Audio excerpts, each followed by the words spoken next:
और हुकूमत क्या कर रही है? सर हम वहाँ पर जो मुसलमान हैं उनके लिए तो आवाज़ उठा लेते हैं, लेकिन यहाँ पर जो हमने सिंध के अंदर हमारे कराची के अंदर दो मंदिर को तोड़ा गया, एक को रॉकेट लॉन्चर मारकर, एक को वहाँ के मुकामी लोगों ने कहा कि भाई यहाँ पर ये जो जगह ये हमारी है, इसको मंदिर को तोड़ा जाए, जो कि 150 साल पुराना मंदिर है। ये जो हो रहा है ये जुल्म नहीं है? ये मुझे इसके बारे में पता नहीं। जिस वाले लेवल के बंदे हैं उनको सोचना चाहिए, पीसीबी को सोचना चाहिए। क्या हम उनके लेवल के हैं इस टाइम के हम यहाँ पर ये कहें कि हमारे अजल का दुश्मन वो है?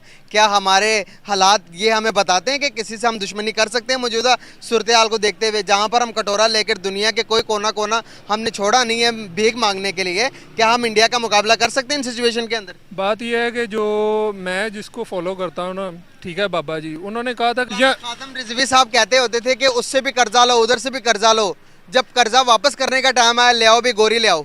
इस तरह से क्या मुल्क चल सकते हैं? नहीं, ये मुझे नहीं लगता कि ये आप अपनी तरफ से पर्सनल व्यू बना रहे हैं। बहुत ज़्यादा वायरल हो रही है। उन्होंने कहा कि अगर मुझे नेक्स्ट ईयर भी मौका मिलता है तो मैं अपनी मैशत को, अपने मुल्क को, पाँचवीं तो बना दी है, आने वाले 5 सालों के अंदर मैं तीसरी मैशत भी बनाऊंगा। क्या उनके लिए पॉसिबल है? जी हाँ, उनके लिए पॉसिबल है, क्योंकि वो लोग जो है जिन कंट्री के साथ उनके फड्डे भी हैं, जैसे चाइना जैसा कंट्री भी है, तब भी उनकी जो ट्रेड है और उनका वो जो रेगुलेशन है पूरी इंपोर्ट एक्सपोर्ट, वो बिल्कुल चलती रहती है। अब कुछ कह रहे थे कि आप हमारा दुश्मन है, हम उनके लेवल के हैं, दुश्मनी कर सकते हैं उनके साथ, पांचवी बड़ी मस्जिद के साथ? आप अगर मुस्लिम हैं तो फिर आपको नरेंद्र मोदी का हमायती नहीं बनना चाहिए, क्योंकि नरेंद्र मोदी ने जो उस टाइम मुस्लिम का हाल किया हुआ ना इंडिया में, आप ये जाके उनसे ही पूछें। मैं यहाँ पर किसी की हमायत नहीं कर रहा, यहाँ पर तो यही तो हमारा अलमिया है। चंद्रयान 3 भेज दिया, क्या आप भेज सकते हैं चंद्रयान 3?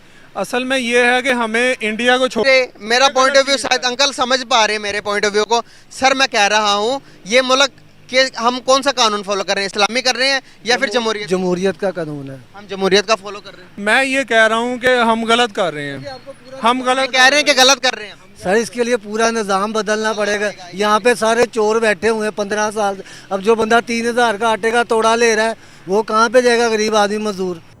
नमस्कार दोस्तों, स्वागत है आप सबका इंडी रिएक्शन टीवी में।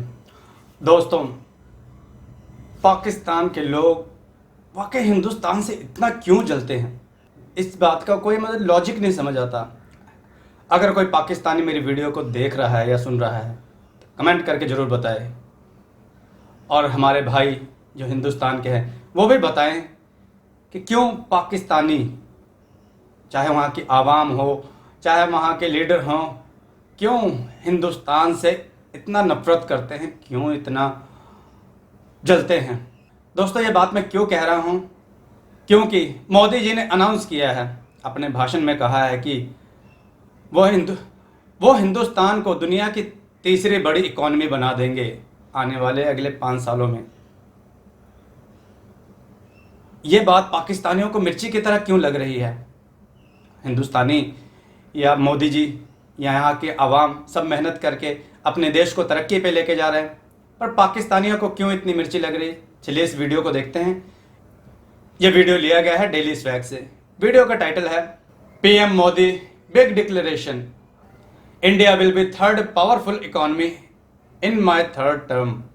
अस्सलाम वालेकुम guys, this is Muzammil Qureshi here and you are on my channel Daily Swag. तो गाइस आज की इस वीडियो के अंदर एक बहुत बड़ी न्यूज़ निकल कर आ रही है गाइस इंडिया के अंदर से। गाइस नरेंद्र मोदी के 10 साल कंप्लीट होने को आए और नरेंद्र मोदी ने इन 10 सालों के अंदर इंडिया को दुनिया की 5वीं बड़ी मैशत बना दी। गाइस 5वीं बड़ी मैशत का मतलब पता है आपको?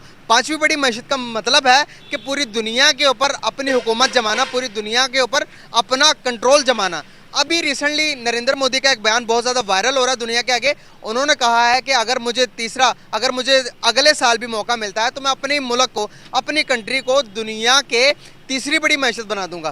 गाइस हमें यहाँ पर सीखने को क्या मिलता है? हमारे पॉलिटिशियन को यहाँ पर यह सीखना चाहिए कि एक इंडिया है जो दुनिया के चांद पर पहुँच गया चंद्रयान 3 लॉन्च करने के बाद। गाइस यहाँ पर हम क्या कर रहे हैं? हमारा नंबर कौन सा है? गाइस हम नंबर 100 में से भी नीचे जा रहे हैं, तो क्यों जा रहे हैं? हमारे पॉलिटिशियन क्या कर रहे हैं? तो गाइस इन सारे सवालों के जवाब दूंगा गाइस आज की इस वीडियो के अंदर।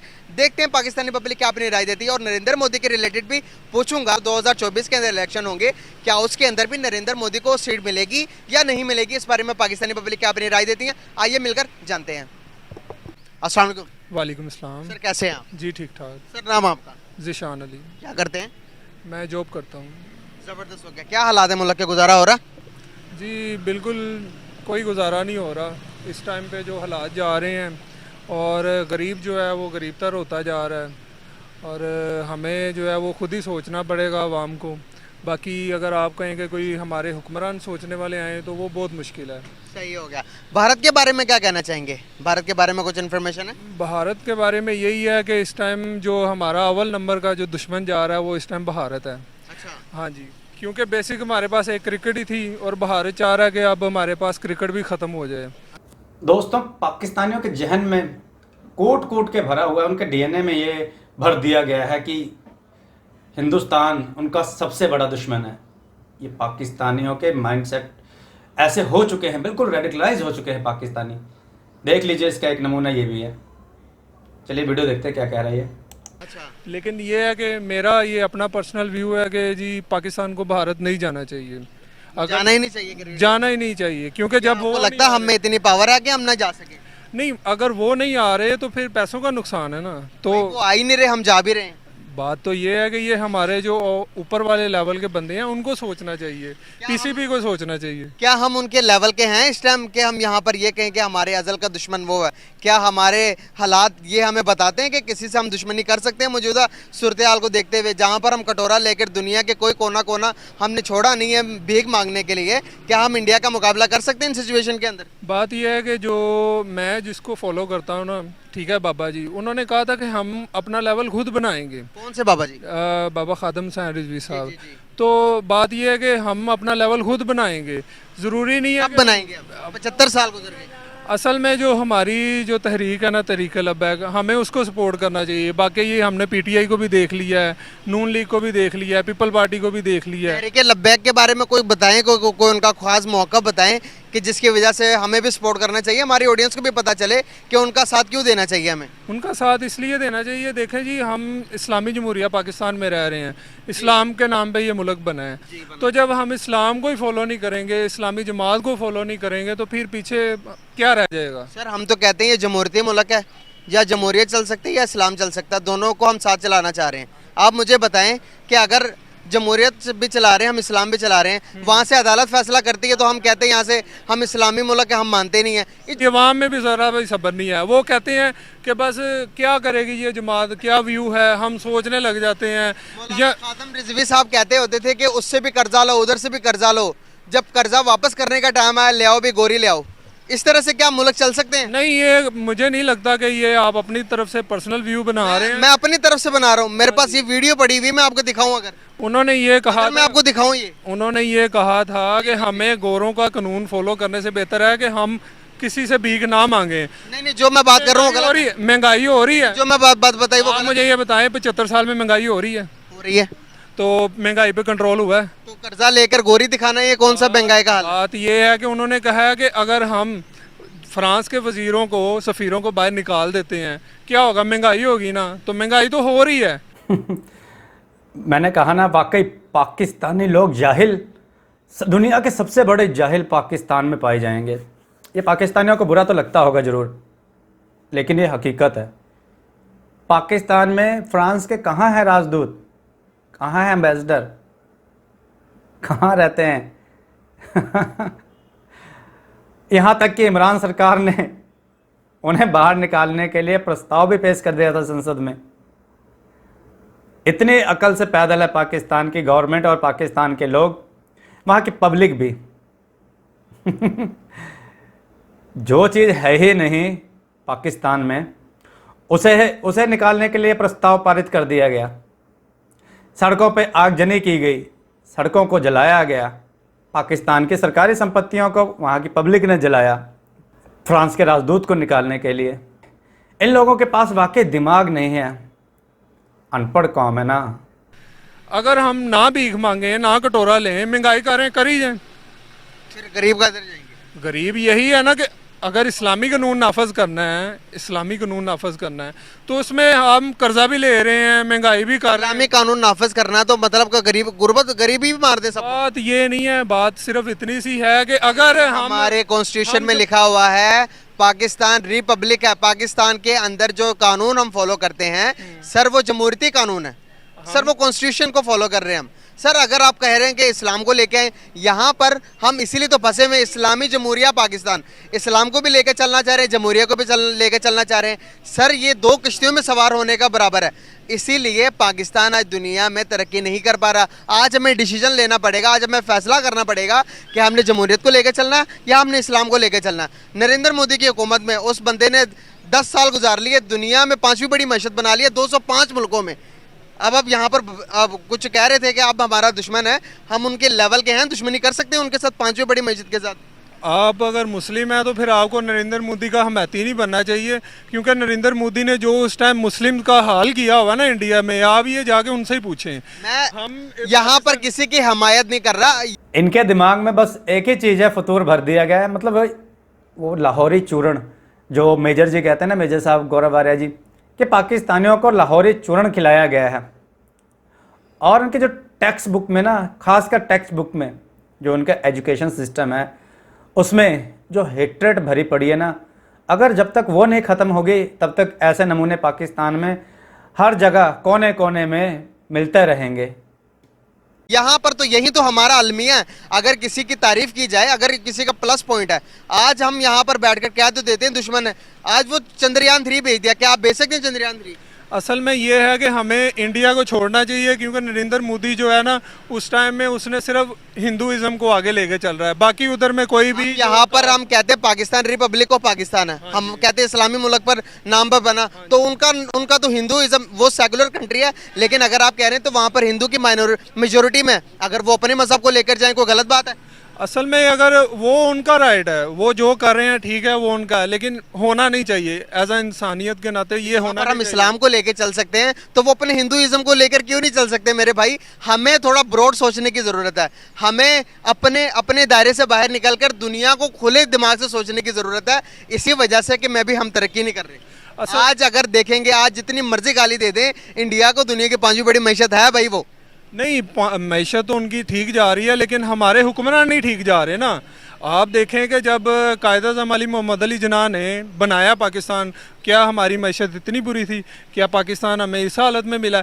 ये हमने कर्जा लिया सर आपको थोड़ी रिसर्च करने की ज़रूरत है। जब पाकिस्तान बना था, पाकिस्तान बनने के 6 महीने बाद हमने कर्जा लिया अमेरिका से। 1976 में हमने कर्जा दिया है, पाकिस्तान ने कर्जा दिया है। शायद आपको इस चीज़ पर सर्च करनी चाहिए। 1975 में पाकिस्तान ने कर्जा दिया है, ठीक है। और कर्जा कैसे दिया पता है आपको? पाकिस्तान की मैशत बढ़ने के पीछे क्या, आप बताएं। हम क्या मुल्क है? हम ज़रूरी मुल्क है। हमने अपनी ज़रूरियात को पूरा किया आज तक? हम बाहर से इम्पोर्ट करते हैं। बात यह है कि ये आपने नहीं पूरा करना, हमने नहीं करना। जो बैठे हुए हैं, ठीक है, ब्यूरोक्रेट जो हमारे वजीर हैं, जो बड़े हैं, वो इस हमने कुछ नहीं करना, ये पाकिस्तानियों का मेन लॉजिक है। हमने कुछ नहीं करना, जो करना है सब वो जो बैठे हुए हैं वो करेंगे। हम हाथ पैर नहीं हिलाएंगे, हम खा खा कर बस सूअरों की तरह मोटे होंगे, पलेंगे बस। ये पाकिस्तानियों का मेन मुद्दा है। काम नहीं करना इन्होंने, बस क्रिटिसाइज़ करना सबको। जो तरक्की कर रहा है उसको भी क्रिटिसाइज़ करना है, जो नहीं कर रहा उसको भी क्रिटिसाइज़ करना है। अब हिंदुस्तान तरक्की कर रहा है तो भी इनको जलन है, और पाकिस्तान नहीं कर रहा तो भी इनको अफसोस है। क्यों? अब हिंदुस्तान के बारे में इसने कहा, भाई ने कहा कि मोदी जी, नरेंद्र मोदी जी जो हिंदुज़्म को प्रमोट कर रहे हैं, इनके कहने का मतलब ये है, इनके कहने का मतलब ये है।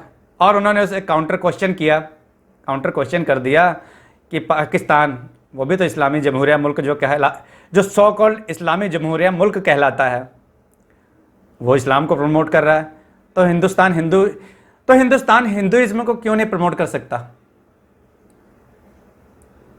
कोई जवाब नहीं है। पाकिस्तानी बेसिर पैर की बातें करते हैं, जबकि हिंदुस्तान ऐसा नहीं है। हिंदुस्तान सेकुलर कंट्री है, यहाँ सबको इक्वल राइट्स हैं। है पाकिस्तान में सबको इक्वल राइट्स? पाकिस्तान में कोई हिंदू बन सकता है, प्रधानमंत्री, राष्ट्रपति या किसी ऊंचे पदवी पर जा सकता है? ये पाकिस्तानियों के सिर्फ दिमाग में, मैंने कहा ना भाई, जहर भरा हुआ है 76 सालों से कूट कूट कर, और कुछ नहीं। इसीलिए तो इनका यह हाल है। उसने खुद ही कहा ना, बनने के 6 महीने बाद ही भीख मांगना शुरू कर दिया। और इनके जिन्ना ने जिन्ना वो तो दोगला था। मेजर गौरव आर्या जी ने अपनी वीडियो में ख़ास तौर पे कहा है कि वो सूअर खाता था, उसकी परवरिश बाहर की थी, वैसा उसका माइंडसेट था। पाकिस्तान बनने के बाद कह रहा है कि यहाँ हिंदू भी रह सकते हैं, मुस्लिम भी रह सकते हैं, सब रह सकते हैं। तो क्या पाकिस्तान जब नहीं बना था तो यहाँ हिंदू मुस्लिम सिख ईसाइयों में झगड़ा चल रहा था? यह सब दोगली राजनीति थी उस जिन्ना की। बारे में नहीं सोच रहे हैं, वो एक दूसरे की टांगें खींच रहे हैं। वो कहता है कि मैं आ जाऊं, वो कहता है मैं आ जाऊं।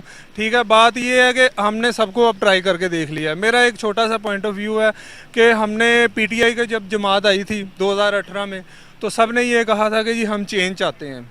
तो जो चेंज आया वो सब ने देख लिया है। ठीक है, उससे पहले हमने पीपल पार्टी का दौर भी देख लिया है, नून लीग का भी दौर भी देख लिया है। ठीक है, हम अगर इस्लाम के नाम पे मुसलमान ये पाकिस्तान को लेके चल रहे हैं, पाकिस्तान का मतलब क्या, ला इलाहा इल्लल्लाह मुहम्मद रसूलुल्लाह। ठीक है, अब अगर हम इस्लामी जमात को सपोर्ट ही नहीं करेंगे कि जी वो कैसे लेके चलेंगे। फिर वही बात कर रहा हूँ, आप इस्लामी जमात को फॉलो भी करेंगे तो सर वो भी आकर जमहूरियत को ही चलाएंगे।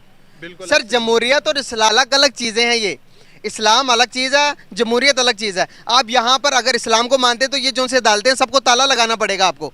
आप एक अदालत, हम यहाँ पर अभी तक 3 तलाक को लेकर फंसे हुए हैं। अभी तलाक हमारे अगर ऐलान कर देता है, अगर हमारे जज साहब अदालत में बैठकर साइन कर देते कि तलाक है, वही मौलवी के पास आकर शरई के निसाब से हम पूछते हैं क्या तलाक है, मौलवी साहब कह देते नहीं है। आज तक हम इसी चीज़ों के अंदर फंसे हुए हैं। सर हमें आज फैसला करने की ज़रूरत है, या तो इस्लामी कानून इस मुल्क के अंदर पूरे नाफिज किया जाए, ठीक है, या तो फिर हम जमहूरियत को लेके चलें। आप बताएं क्या लेके चलना। नहीं, आप मुझे ये बताएं कि अफ़गानिस्तान में इस टाइम जो हुकूमत चल रही है वो इस्लामी कानून के हिसाब से चल रहे हैं, उनकी अदालतें भी चल रही हैं, सारा कुछ चल रहा है। पाकिस्तान से बेहतर मैशत उनकी चल रही है, डॉलर दुबई में चल रही है। आप अगर दुबई की बात करेंगे, सऊदी अरेबिया की बात करेंगे, वहाँ पर इस्लामी कानून चल रहा है, वो चला रहे हैं। अब देखेंगे वहाँ पर जमहूरियत नहीं चल रही, वहाँ पर सिर्फ इस्लाम का कानून चल रहा है। दुनिया में जिन जिन लोगों ने तरक्की की है, इंडिया जमहूरियती मुल्क है, उन्होंने खाली जमहूरियत को फॉलो किया है। चाइना को देखेंगे वहाँ पर भी जमहूरियत है। आप अमेरिका को देखेंगे इवन के वहाँ पर भी जमहूरियत है। मैं सिर्फ आपको 2 चीज़ें लेकर चलना चाह रहे हैं हम, उस 2 चीज़ों को लेकर तरक्की करना पॉसिबल नहीं है मेरे भाई। नहीं, ये आपका पॉइंट ऑफ व्यू है। अगर हम देख के चले ना कि हज़रत उमर रज़ी अल्लाह ताला अन्हु के दौर से, ठीक है, अगर आप कहते हैं कि ये 2 चीज़ें हैं, ये नहीं चल सकती, तो ये आपकी गलत। मेरा पॉइंट ऑफ व्यू आप समझ ही नहीं रहे। मेरा पॉइंट ऑफ व्यू शायद अंकल समझ पा रहे हैं मेरे पॉइंट ऑफ व्यू को। सर मैं कह रहा हूँ ये मुल्क कि हम कौन सा कानून फॉलो कर रहे हैं, इस्लामी कर रहे हैं या फिर जमहूरियत? जमहूरियत का कानून है, हम जमहूरियत का फॉलो कर रहे हैं। मैं ये कह रहा हूँ कि हम गलत कर रहे हैं, हम गलत कह रहे हैं कि गलत कर रहे हैं। सर इसके लिए पूरा निज़ाम बदलना पड़ेगा। यहाँ पे सारे चोर बैठे हुए हैं 15 साल। अब जो बंदा 3000 का आटे का तोड़ा ले रहा है वो कहाँ पे जाएगा, गरीब आदमी मजदूर?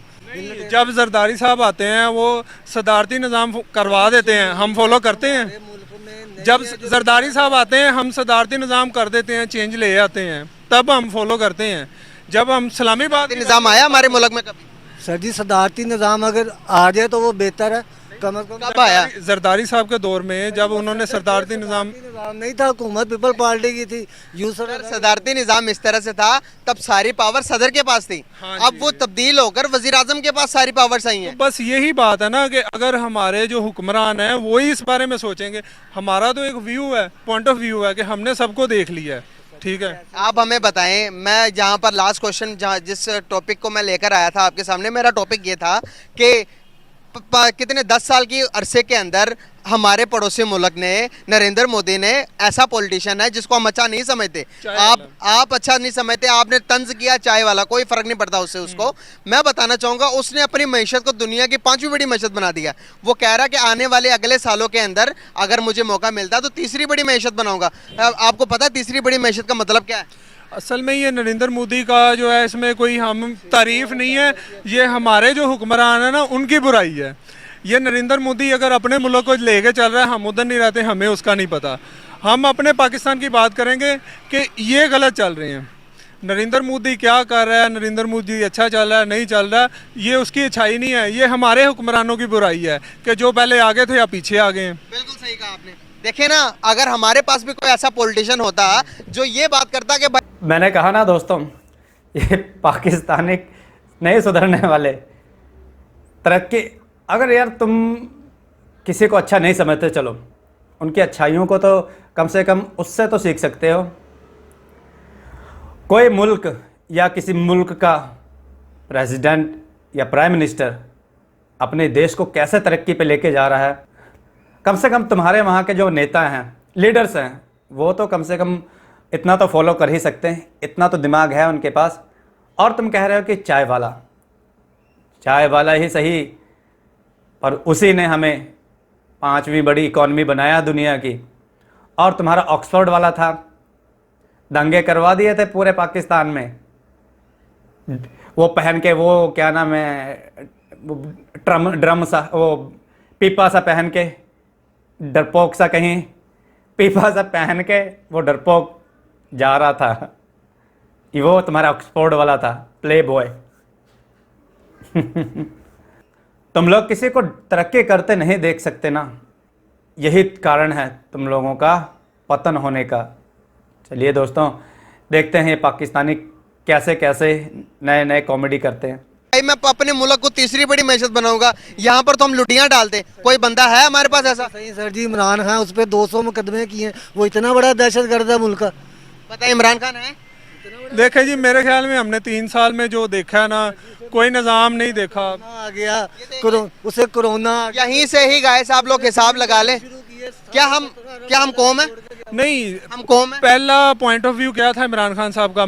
करप्शन। क्या हम कौम है? आप हम आज तक ये डिसाइड नहीं कर पाए कि हमारे मुल्क के लिए बेहतर क्या है। क्या हम आज ये डिसाइड नहीं कर पाए? हम कभी एक प्लेटफॉर्म पर कटे हुए ही नहीं। यहाँ पर या तो हम मजहब को लेकर चलते हैं, कोई देवबंदी है, कोई बरेलवी है, कोई शिया है। यहाँ पर अगर हम जब पार्टियों की बारी आती है तो कोई मुस्लिम लीग को लेकर चलता है, कोई पीटीआई को लेकर चलता है। हम कौम कब बनेंगे सर? कौम कब बनेंगे सर जी? कौम हम उस वक्त बनेंगे जब कोई इस मुल्क में इस मुल्क में कोई निज़ाम लाएगा। जब तक कोई निज़ाम एक जैसा नहीं ना होएगा कि ताकतवर पकड़े जाएंगे, गरीब की कोई सुनी जाएगी। अब हमारा एरिया बंद रोड का 25 किलोमीटर का एरिया, राना मशहूर 3 दफ़ा एमपीए बना, वहाँ पे एक सरकारी स्कूल नहीं है, एक हॉस्पिटल नहीं है। बाबू साहब इंटरचेंज से लेकर चाइना स्कीम तक, ये ऐसे निज़ाम बदलेंगे? 16 अरब रुपये पे सजा होने लगती तो अगले दिन वज़ीर आज़म बन जाते इस मुल्क के। मेरा एक सवाल है इन भाई साहब से कि इमरान खान साहब ने कहा था कि मैं करप्शन ज़ीरो करूँगा, ठीक है।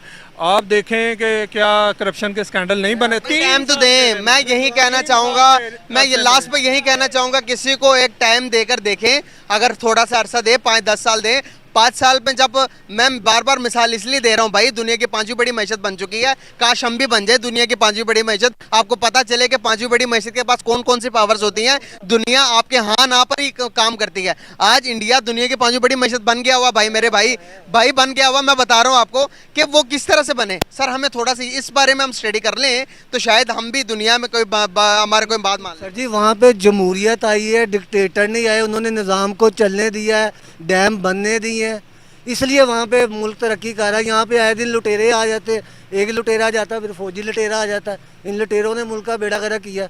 जब तक यही बात है, मैं भी यही कहना चाह रहा हूँ कि अगर हम इमरान खान के पीछे लगे ना, तो आज आप इमरान खान को देखें कि वो इमरान खान साहब कहाँ पे हैं। आज उनके अपने बंदे हैं, फरदौस आशिक अवान है जो उनके साथ थी, अलीम खान साहब देख लें, ठीक है, फयाजुल हसन चौहान साहब देख लें। देखें, मैं तो एक आम अवाम हूँ, जो उनके राइट और लेफ्ट पे होते थे, आप उनका व्यू देख लें कि वो क्या कहते हैं, कि वो तोशा खाना केस देख लें, हम दूसरे केसेस देख लें हम। बहुत शुक्रिया। यहाँ पर ये बहस हम जितनी मर्जी कर लें गाइस, ये खत्म होने वाली नहीं है। तो मुझे इजाजत है। दोस्तों देखिए, आपने वीडियो देख ली पाकिस्तान की आवाम और वहाँ का पॉइंट ऑफ व्यू हिंदुस्तानियों और हिंदुस्तान के बारे में और मोदी जी के बारे में। मोदी जी को मैंने तो कभी अच्छा समझा ही नहीं, जबकि मोदी जी ने इनके खिलाफ कोई ऐसा काम भी नहीं किया। उल्टा इन्होंने पुलवामा करवाया, उसका जवाब दिया गया।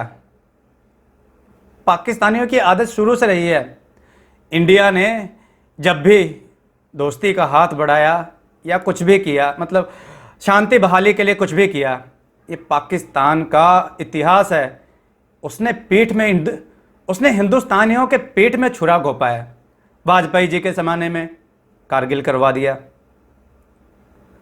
उससे पहले भी मोदी जी गए थे नवाज शरीफ के यहाँ, उसके बाद पुलवामा हो गया, 26/11 हुआ, क्या क्या गिनाएं। पाकिस्तानी फिर कहते हैं कि हिंदुस्तान हिंदुस्तान हम लोगों को आगे नहीं बढ़ने दे रहा है, पानी छोड़ दे रहा है, पानी बंद कर दे रहा है।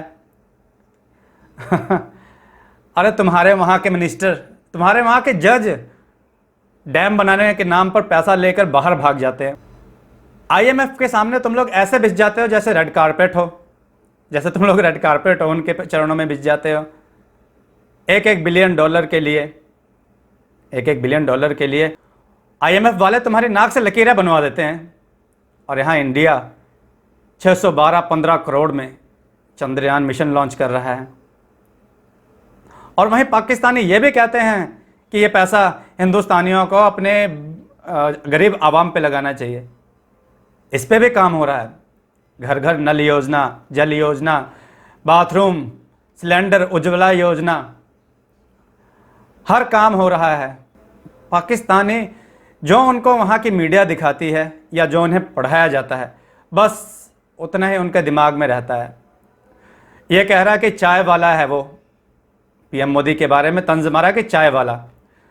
और तुम्हारा ऑक्सफोर्ड वाला क्या कर लिया? इस्लामोफोबिया करता रह गया बस। तुम्हें लोगों ने उसे 3 साल में जूते मारकर भगा दिया, उसे गद्दार बना दिया, उसके ऊपर मुकदमे इतने कर दिए। ये अंकल कह रहे हैं ना, तुम लोगों ने कभी अपनी गवर्नमेंट को स्टेबल नहीं रहने दिया।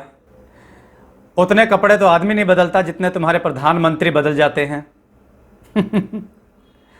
ये तुम्हारी इस्लामी जमहूरिया मुल्क का हाल है, जो कलमे के नाम पे बना है। फ्रॉड हो तुम लोग, फ्रॉड कहते हो। कलमे के नाम पे बना है, चोरी तुम करते हो, बॉम्ब ब्लास्ट तुम करते हो, आतंकवाद तुम लोग फैलाते हो, धोखाधड़ी तुम लोग करते हो, करप्शन में तुम लोग इन्वॉल्व हो। कौन सा ऐसा काम है जो नहीं करते? तो दोस्तों, आपको यह वीडियो कैसी लगी कमेंट करके बताइएगा। वीडियो को लाइक कीजिएगा, चैनल को सब्सक्राइब कीजिएगा, वीडियो को शेयर कीजिएगा। जय हिंद, वंदे मातरम, भारत माता की जय, जय श्री राम।